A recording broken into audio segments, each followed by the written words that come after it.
Bismillahirrahmanirrahim. Alhamdulillahirabbil alamin. Allahumma shalli wa sallim ala sayyidina Muhammad wa ala. Kemarin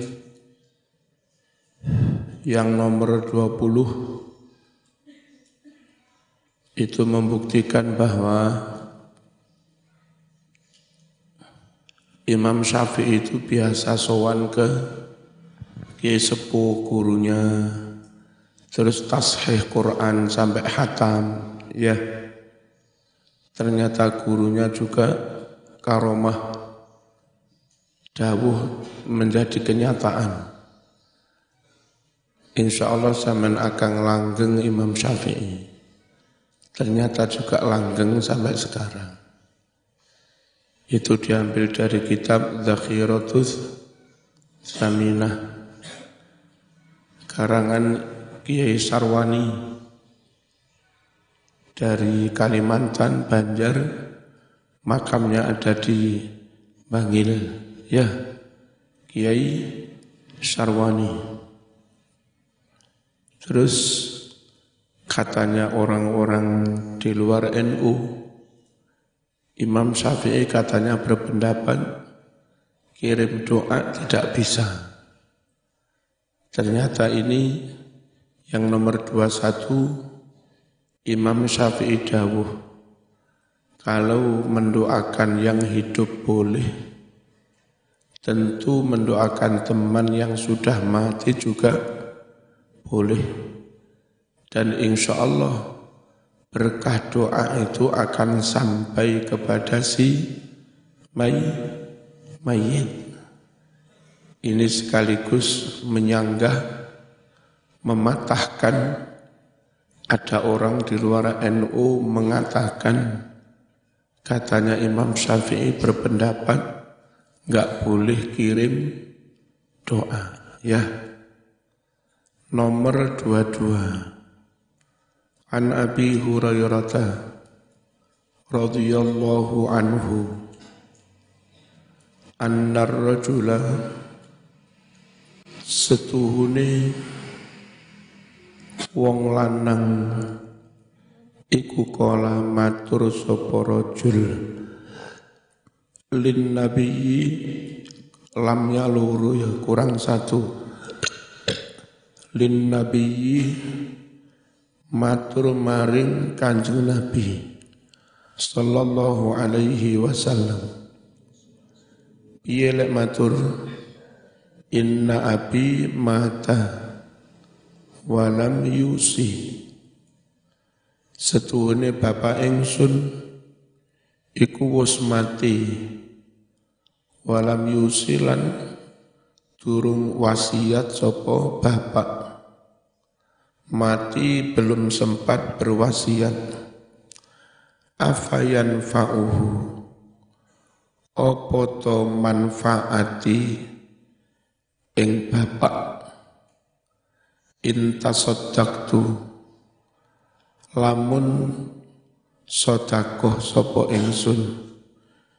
Sing durung duwe buku aja duwe ya, nang pengurus golek-golek buku aja meneng iki penting, besok kena ngendali lek mulai-mulai, ya. Aja etok-etok gak roh. Inna abi setuhune bapak ingsun iku mata wis mati sapa bapak, walam yusi lan durung wasiat sapa abi. Afayan fa'uhu, apa to manfaati ing bapak, intasaddaqtu lamun sedekah sapa ingsun, anhu ganjarane kanggo bapak, jenenge slametan, ya. Kirim doa. Kala dawuh sapa nabi, piye lek dawuh, na'am, iya. Boleh apa enggak selamatan? Boleh. Hadis riwayat Imam Ibnu Majah. Terus sampean tak beri wawasan tentang wewangian. Entah wewangian itu kayak model Arab, pakai apa itu namanya, membakar kayu gaharu, ya, model Arab, atau pakai dupa Arab, atau pakai kembang-kembang, pokoknya wangi. Rungokno aja gak salah paham. Disunahkan bersedekah, ganjarannya diniatkan untuk bapak atau ibu yang sudah meninggal. Macam-macam sedekah. Duit 1 juta, mau sumbangne kangge pembangunan masjid taupo. Diniatkan untuk bapak ibu yang mati. Itu namanya sedekah juga. Sedekah ganjarannya untuk bapak ibu. Atau kayak biasanya masak-masak lalu diberikan kepada lingkungan tetangga teman, juga berkat atau sembako. Niat ganjarannya untuk bapak ibu yang meninggal. Itu namanya bersedekah, ganjarannya untuk bapak ibu. Boleh. Pokoknya sedekah. Atau bacaan-bacaan. Menurut hadis Bukhari, senyum sedekah. Lalu kalimat yang baik juga sedekah. Bacaan Quran, bacaan tasbih, tahmid, semuanya juga sedekah. Karena itu namanya juga sedekah, diniatkan untuk bapak yang mati boleh. Itu namanya bersedekah, ganjarannya untuk bapak, ibu. Dan nyun sewu, bersedekah kepada orang hidup, itu pakai materi yang berupa nasi, makanan, duit, dan segala macamnya. Halo? Bersedekah kepada malaikat, bersedekah kepada makhluk gaib, jin-jin yang muslim, itu pakai wewangian.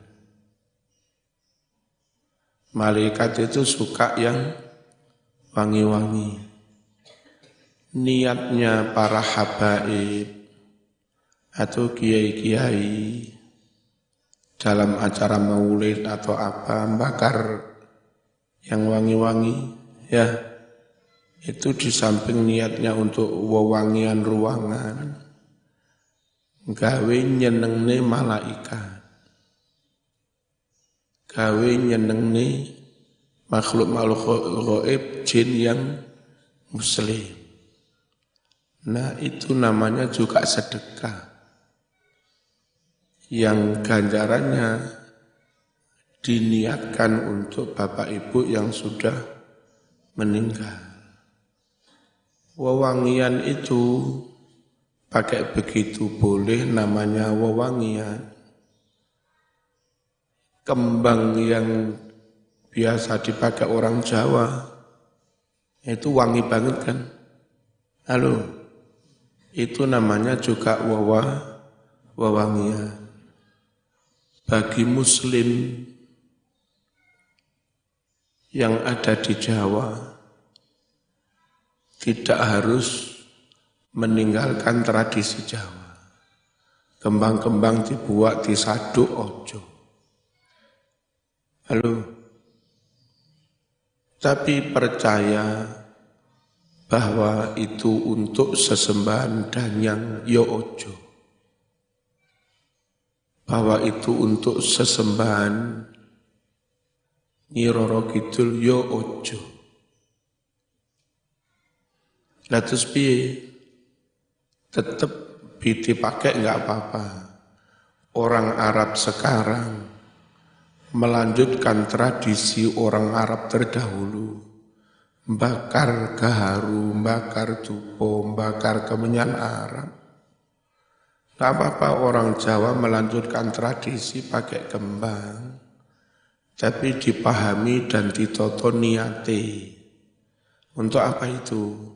Bukan persembahan Nyi Roro Kidul, tapi malaikat itu suka yang wangi-wangi.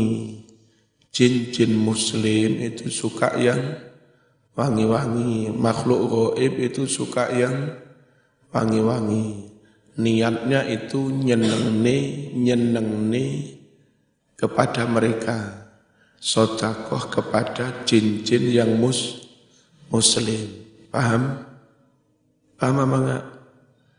Yang barangkali ada ganjarannya, niat ganjarannya juga untuk Bapak Ibu yang meninggal. Kalau zaman bisa memahami seperti itu, tidak perlu salah niat yang bisa-bisa jadi musyrik. Karena sesembahan Nyi Roro Kidul juga tidak perlu menentang, menjelek-jelekkan, melecehkan tradisi leluhur. Wes, clear? Clear apa enggak? Nah, itu. Ditotoni niate. Lalu menurut hadis Sahih Muslim, tulang atau belung itu menjadi makanan kesukaan jin. Nah, barangkali zaman akekoan atau apa, terus atau beleh sapi, nanti tulangnya itu dikumpulkan, dipendem di sebelah mana, di belakang rumah. Itu tidak ada niat nyembah-nyembah jin atau apa. Satu, daripada dibuak ngono murat marit, engko malih diparani kirik, malih akeh kirik ning mburi. Ya. Terus kadang juga nyandung wong belum. Lalu nyuwun sewu, belung bekas begitu itu kan disukai laler. Kalau dibuang sembarangan di tempat sampah, banyak mengundang lalat. Terus banyak bakteri, lalat menelur, enggak baik juga. Maka yang paling aman untuk kebersihan, keamanan, kalau ada tempat, zaman omain yang deso, tanah yombo, mari selamatan niku, belung-belung dikumpul ini dipendem. Halo, sekaligus niat sedekah untuk para jin muslim yang menurut kitab Bulughul Maram, tulang-tulang itu jadi makanan kesukaannya para jin. Jadi dagingnya kita sedekahkan pada manusia, ganjarannya untuk Bapak Ibu yang mati, paham? Wewangian untuk nyenengi malaikat, ganjarannya juga untuk Bapak Ibu yang mati, paham? Bacaan Yasin, Quran, sembarang tahlil, tahmid, itu juga sedekah. Ganjarannya untuk Bapak Ibu yang mati. Ono ceramai didik-didik amar ma'ruf nahi mungkar. Itu menurut hadis Bukhari juga sedekah. Ganjarannya untuk Bapak Ibu yang mati. Paham apa enggak? Terus kalaupun sampai ada tulang dipendem nang buri, pertama untuk keamanan, kesehatan, biar enggak ngundang lalat, plus menurut Nabi itu makanan kesukaan jin. Barangkali sedekah pada mereka ada pahalanya juga, barangkali diniatkanlah pahalanya untuk Bapak Ibu yang mati. Dengan menata niat seperti itu, maka Muslim Nusantara tidak perlu salah niat yang akhirnya jadi khurafan, jadi syirik, juga tidak perlu menentang tradisi leluhur.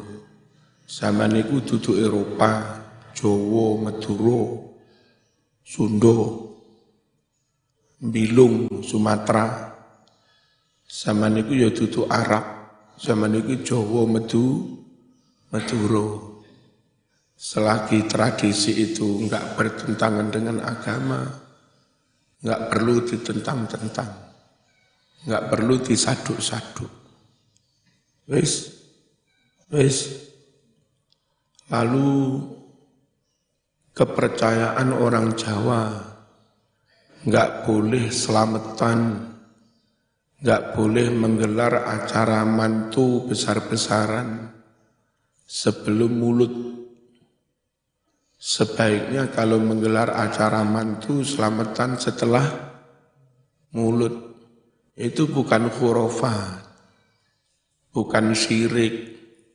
Saking takzimnya Muslim Jawa kepada Kanjeng Nabi, maka kiai-kiai Jawa menganjurkan mbok yo ojo nyelameti anak sampai entek duit atusan juta sakdurunge nyelameti Kanjeng Nabi, sakdurunge hormat Kanjeng Nabi, gak duwe adab. Nabimu durung mau selameti, duit atusan juta mau nyelameti manteni anak. Giliran wayah nyelameti Nabi, duit entek gak sido mulutan. Halo, nah adabnya boleh mantu bubuan ngundang wong 2.000 entek duit dana atusan juta, tapi setelah hormat Kanjeng Nabi. Makanya istilahnya di Jawa, selamatan sunatan, selamatan manten, itu setelah buah ajang, setelah mulutan. Paham? Jadi dengan begitu tradisi tetap dilaksanakan. Tradisi apa? Tradisi mantu setelah mulutan. Niatnya juga ditata. Niatnya apa? Takzim adab kepada Kanjeng Nabi. Berupa apa adabnya? Adabnya berupa disikni nyelameti Nabi sebelum selamatan yang lain-lain. Clear? Kemudian tentang ojo mantu, ojo selamatan neng wulan suro. Ini kulek neng Jawa gak oleh mantu neng wulan suro. Itu tradisi yang sangat mulia. Tidak syirik, tidak khurafat, tidak bertentangan dengan agama. Itu adab. Saking adabnya Muslim Jawa kepada Kanjeng Nabi, Muslim Jawa juga adab kepada anak cucunya Kanjeng Nabi, Ahlul Bait. Cinta Rasul juga cinta anak cucunya Rasul, Ahlul Bait. Menjaga perasaan dengan Rasul, juga menjaga perasaan dengan Ahlul Bait. Nah, santri semuanya perlu tahu, tanggal 10 Suro, tanggal 10 Muharram, itu tanggal dibunuhnya Imam Husain. di Karbala. Cucunya Kanjeng Nabi. Dipenggal, lalu kepalanya disaduk-saduk, ditempar-tempar, dihina-hina oleh golongan Khawarij. Ya. Lalu kepalanya ini disuduk begitu, dikarak rame-rame dibawa ke istana. Tanggal itu kalau Ahlul Bait ingat, itu hari kesedihan yang luar biasa.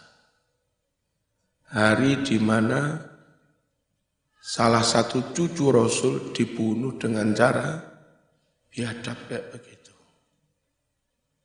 Tidak pantas bagi Muslim yang ngaku mencintai Rasul, hormat Rasul, adab kepada Rasul, malah rame-rame dangdutan, selamatan, mantu, pesta-pesta, di hari di bulan yang di hari itu keluarga Rasul lagi kesusahan. Paham? Apa? Ingat Imam Husain dibunuh. Makanya enggak baik. Terus kiai-kiai Jawa, ojo mantu nang wulan suro. Itu menjaga perasaan Ahlul Bait. Clear? Nah, beradab kepada para habaib, ya. Beradab kepada Ahlul Bait. Jangan dituduh syirik. Jangan dituduh itu Syiah. Kalau Syiah itu memperingati Karbala dengan cara menyiksa diri. Awalnya dikepuk-kepuk, disayat-sayat, pakai pecut, pakai rantai. Itu Syiah. Kalau Ahlus Sunnah wal Jamaah mengenang, menghormat, menjaga perasaan Ahlul Bait dengan cara enggak etis. Kalau hari susahnya Ahlul Bait, kau malah menggelar pesta. Itu cara Ahlu Sunnah menjaga Ahlul Bait. Paham? Perkara kiai-kiai saya atau siapapun kiai, bulan suro tetap mantu. Tapi mantune enggak hingar-bingar. Mantune enggak pesta. Akad, sebelum akad membaca maulid, ya, lalu khutbah nikah, lalu akad nikah, lalu ada ngaji, ceramah dulu, ada doa, itu loh. Enggak ada pesta, enggak ada hingar, itu enggak apa-apa. Karena menggelar akad nikah seperti itu tidak sampai bertentangan dengan hari susahnya Ahlul Bait. Malah baik wong acaranya baca maulid, ya. Khutbah nikah, akad nikah, pengajian, terus doa. Ini ajaran Ahlus Sunnah wal Jamaah yang diterapkan oleh kiai-kiai Nusantara. Mengakomodir tradisi, menata niat, dan hormat kepada siapapun yang memang layak dihormati. Ditinjau dari sisi aspek manapun benar. Hanya kadang dikacau oleh ustadz-ustadz Wahabi. Dari kita enggak ada niat nyembah Ahlul Bait. Dari kita enggak ada niat menghindari selamatan wulan suro karena takut danyangnya ngamuk, enggak ada begitu. Karena takut Nyi Roro Kidul ngamuk, enggak ada begitu. Lalu digoreng-goreng syirik itu, enggak ada syiriknya. Terus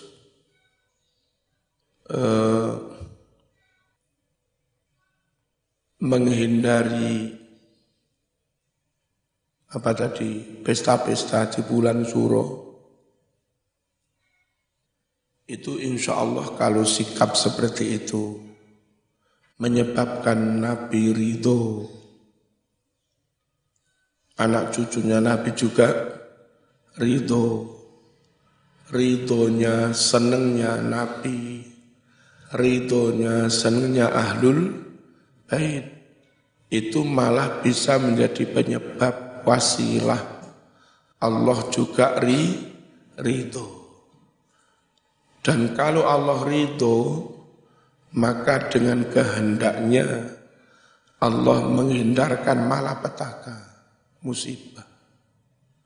Kalau itu diterjang, terus membuat marah Kanjeng Nabi, membuat marah anak cucunya Kanjeng Nabi, enggak mengindahkan perasaan mereka.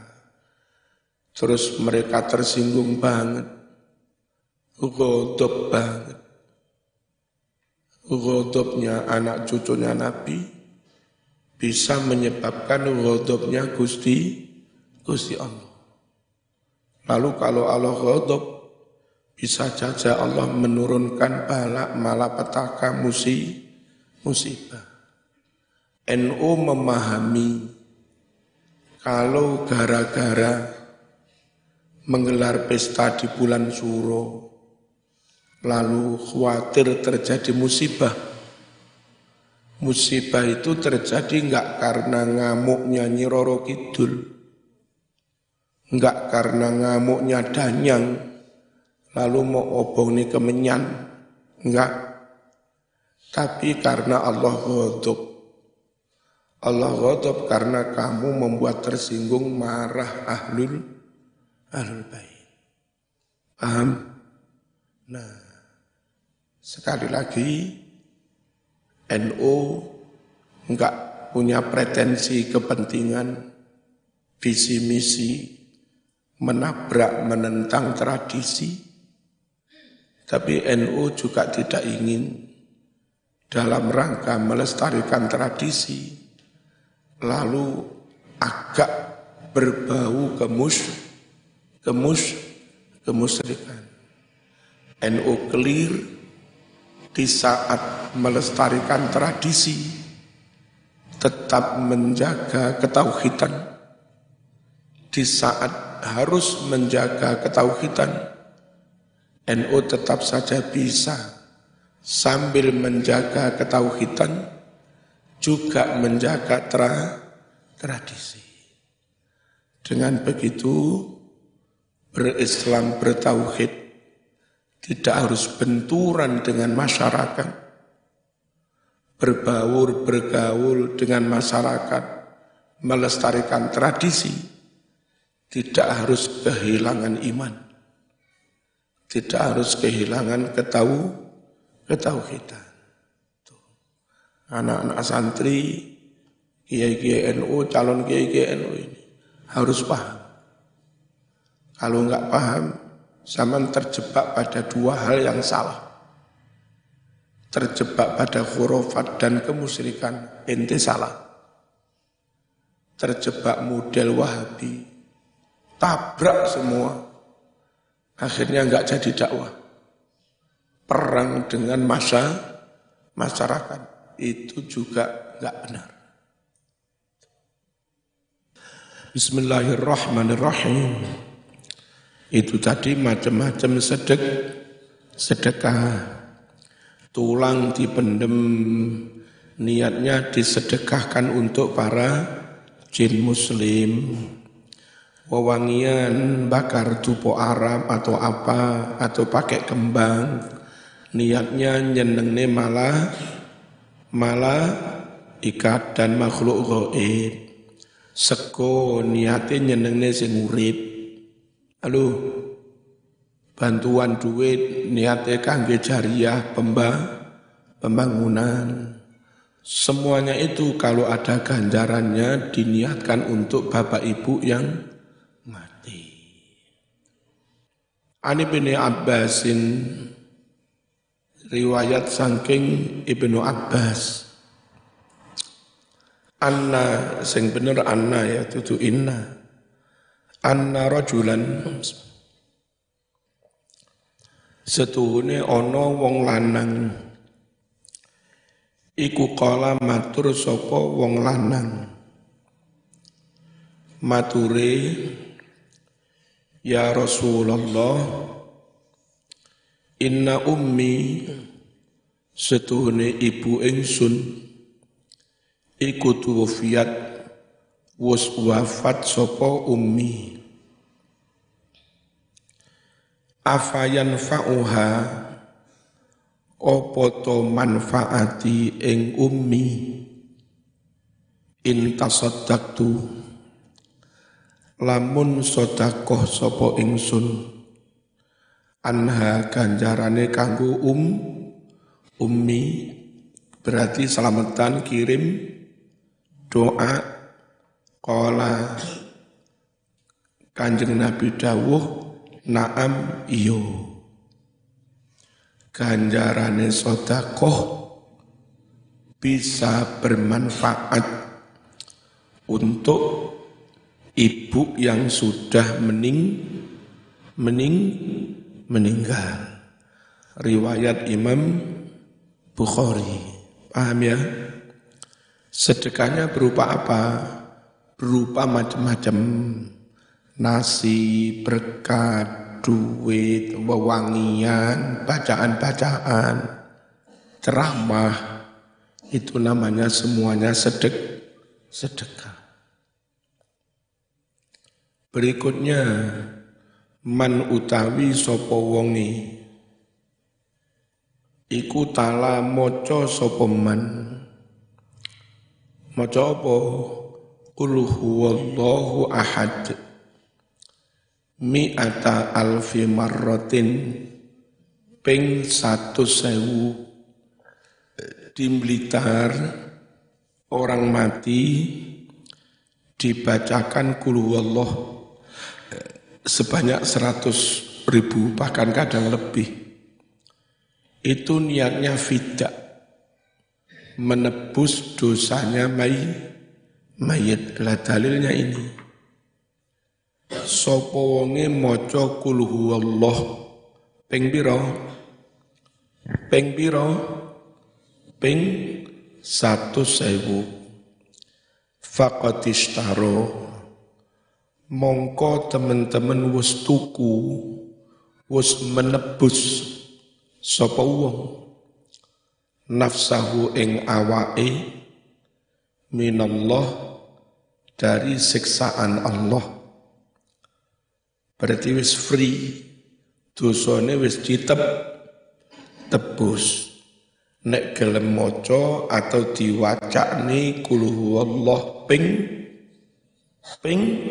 100.000. Dengarkan, nanti sebelum vonis orang itu masuk surga apa neraka, Allah memanggil siapapun yang pernah didolimi, mempersilahkan mereka menuntut kepada orang ini. Anaknya, istrinya, tetangganya, temannya yang pernah dikemplang, dikampleng. Mereka semua dipersilahkan menuntut. Ya, sama apa? Saya pernah dikemplang sekian ya Allah. Ganjarannya orang ini dikurangi. Sama apa? Saya istri yang tua, enggak pernah dibelanjani ya Allah. Ganjarannya dikurangi untuk membayar. Nanti begitu, berdasarkan hadis Bukhari, juga berdasar ayat, yauma yafirrul mar'u min akhihi wa ummihi wa abihi wa sahibatihi wa bani. Bagi yang sudah nebus dosa, ditebus sudah, baca kulhu 100.000 kali atau mayit dibacakan kulhu 100.000 kali. Itu kalau banyak orang menggugat, menuntut, malaikat pengumuman, malaikat yang diperintah Allah. Hei kamu semua, jangan menuntut orang ini. Orang ini sudah bebas, harus ditebus.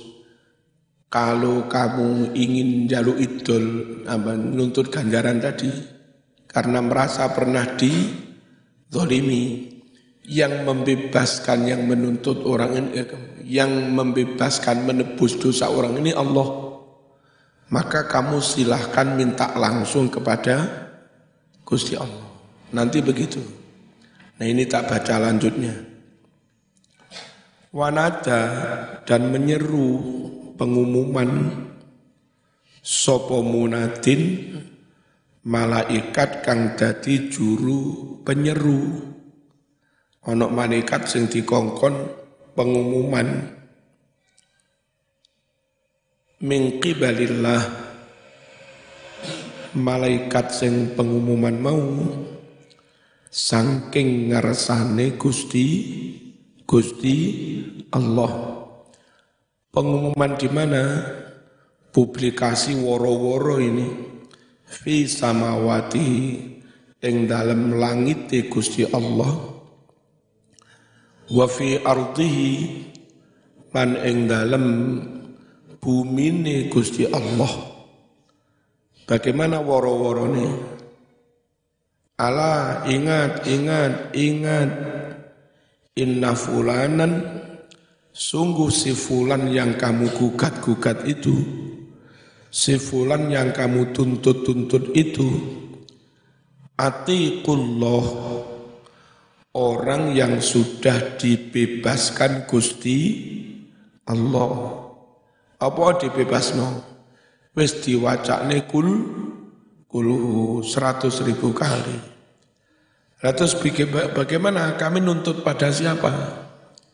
Nah ini faman sopo wongi lahu iku kadwe men tiba atun tuntutan gugatan kibalahu kepada si fulan. Siapa yang punya tuntutan gugatan kepada si fulan, falyakhud, silahkan dia ambil tibaah tuntutan itu. Diambil dari siapa ini? Halo, diambil dari siapa? Minallah, saking Gusti Allah. Paham? Jadi perlu, hanya di Malang belum berlaku tradisi itu. Kalau di Blitar, Trenggalek, Tulungagung, Kediri, ada tradisi wong mati diwacane kulhu 100.000 kali. Niatnya kayak begini. Yang perlu saya tegaskan, semua tradisi yang ada di NU mesti ada cantolan dalil. Ini dalilnya. Tapi oleh ustadz-ustadz Wahabi sering dituduh bid'ah. Nah ini. Ngisruh.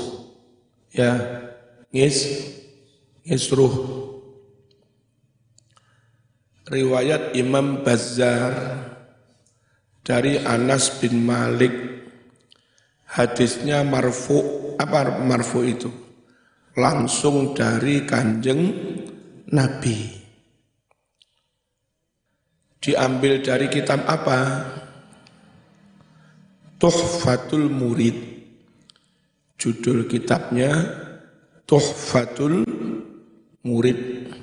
Syarahnya kitab Jauharatit Tauhid. Ya. Kitab matannya Jauharatut Tauhid.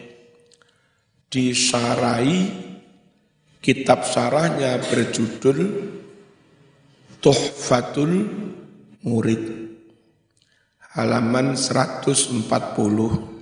Clear dari Kanjeng Nabi langsung. Namanya hadis marfu.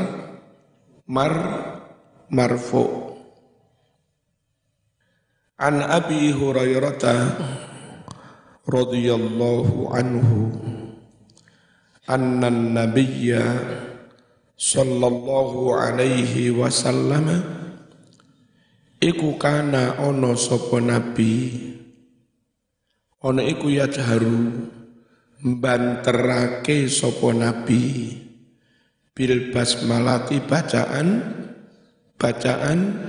basmalah. Nabi mengeraskan bacaan basmalah. Hadis Bukhari. Makanya di NU tradisinya kalau Fatihahnya keras, basmalahnya juga keras. Meniru Kanjeng Nabi. Berikutnya nomor 26 sesuk maneh. Al-Fatihah.